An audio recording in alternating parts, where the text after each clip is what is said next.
ശ്രീ റെജിൽ മാക്കുറ്റി, ഇപ്പം നാളെ സത്യപ്രതിജ്ഞ കഴിഞ്ഞ ആദ്യ ഉത്തരവ് ആദ്യം നടപ്പിലാക്കാൻ പോകുന്ന വാഗ്ദാനം എന്താണ് എന്ന് കേരളം ഉറ്റുനോക്കുകയാണ്.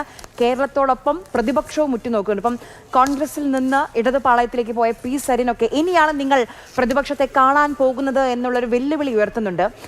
കഴിഞ്ഞ ദിവസം സർക്കാർ വരുന്നതിന് മുൻപ് തന്നെ KSRTC ബസ്സിൽ സൗജന്യ യാത്ര ഡിമാൻഡ് ചെയ്തുകൊണ്ട് പ്രതിഷേധിക്കുന്ന മഹിളാ മോർച്ച പ്രവർത്തകരെ നമ്മൾ കണ്ടപ്പം അവിടെ പ്രതിപക്ഷം സജ്ജമാണ് നിങ്ങൾക്കെതിരെ പോരാടാൻ. അപ്പോൾ ആദ്യത്തെ പ്രഖ്യാപനം, ആദ്യത്തെ വാഗ്ദാനം എന്തായിരിക്കും? മുന്നോട്ടുള്ള പോക്ക് എന്തായാലും എളുപ്പമായിരിക്കില്ല. അപ്പോൾ സഭയിലെ കാര്യം കൂടി പറയണം. ഒരു ഭാഗത്ത് 35 ഉള്ളൂ എന്ന് പറയുമ്പോഴും അവിടെ വേറൊരു കക്ഷി 3 സീറ്റിൽ അവിടെ നിൽക്കുന്നുണ്ട്. അത് കേരള നിയമസഭയിൽ അത്ര പരിചിതമല്ലാത്ത ഒരു സിനാരിയോ കൂടിയാണത്.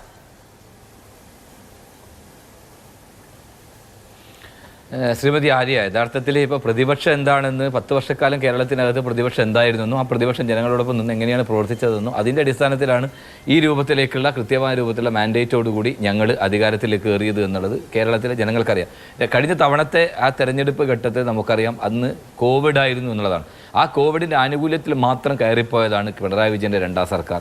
ആ സർക്കാരിൻ്റെ ഒന്നാം സർക്കാരും രണ്ടാം സർക്കാരിൻ്റെ ദുരിതമാണ് ആ ജനങ്ങൾ ഒരു സുനാമി പോലെ ആഞ്ഞടിച്ചത് കൊണ്ടാണ് 35ലേക്ക് LDF എത്തിയത് എന്നുള്ളതാണ്. ഇപ്പോൾ അങ്ങനെ സരിനെപ്പോലെ ആളുകൾ അതിന് മറുപടിയും ഞങ്ങളില്ല. കാരണം അവരെന്താക്കിയാലും, കാരണം 10 വർഷക്കാലം ഭരിച്ചതും അവർ നടത്തിയുള്ള അഴിമതി ഉൾപ്പെടെയുള്ള കാര്യങ്ങളെക്കുറിച്ച് കൃത്യമായ അന്വേഷണം ഉണ്ടാവും.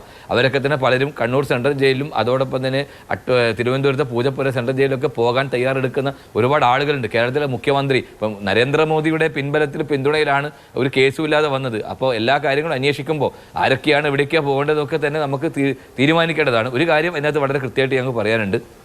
ഒരു കോംപ്രമൈസും അതിനകത്ത് അത്തരത്തിലുള്ള ആളുകളോട് ഉണ്ടാവില്ല എന്നുള്ളത് തന്നെയാണ്.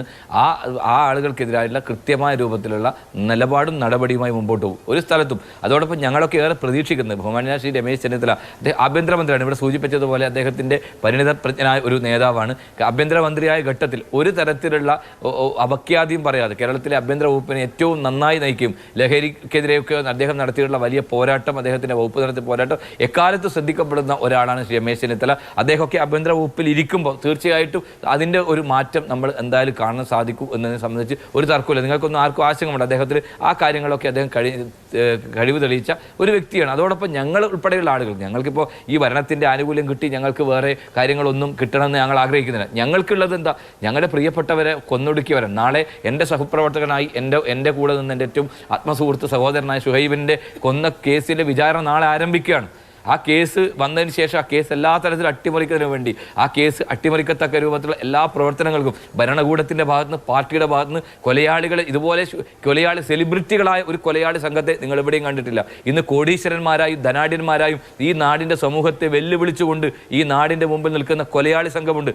ആകാശ് തില്ലങ്കേരി എന്ന് പറയുന്ന മനുഷ്യമൃഗം. ആ മനുഷ്യമൃഗം ഇന്ന് കോടീശ്വരനാണ്. ഈ ഭരണത്തിൻ്റെയും അധികാരത്തിൻ്റെയും തണലാണ് ഈ കൊലയാളി ഈ രൂപത്തിലേക്ക് വളർന്നു വന്നെങ്കിൽ അത്തരം കൊലയാളികളെ ക്യാപിറ്റൽ പണിഷ്മെൻറ്റ് കൊടുക്കുന്നതിന് വേണ്ടി നാളെ വിചാരണ ആരംഭിക്കുമ്പോൾ അത് കണ്ണും കാതും കൂർപ്പിച്ച് അതിനകത്ത് കൃത്യമായ രൂപത്തിൽ നിയമപരമായ ഇടപെടൽ ഇത് അട്ടിമറിക്കാൻ ശ്രമിക്കുമ്പോൾ അതിനകത്ത് ഒരു കോംപ്രമൈസ് ഇല്ലാതെ നടപടിയെടുക്കുന്ന ഒരു ആഭ്യന്തര വകുപ്പിനെ ഞങ്ങളൊക്കെ പ്രതീക്ഷിക്കുകയാണ്. തീർച്ചയായിട്ടും അത്തരമൊരു നിലപാട് ഉണ്ടാകും എന്നുള്ളതാണ് ഞങ്ങളൊക്കെ പ്രതീക്ഷിക്കുന്നത്.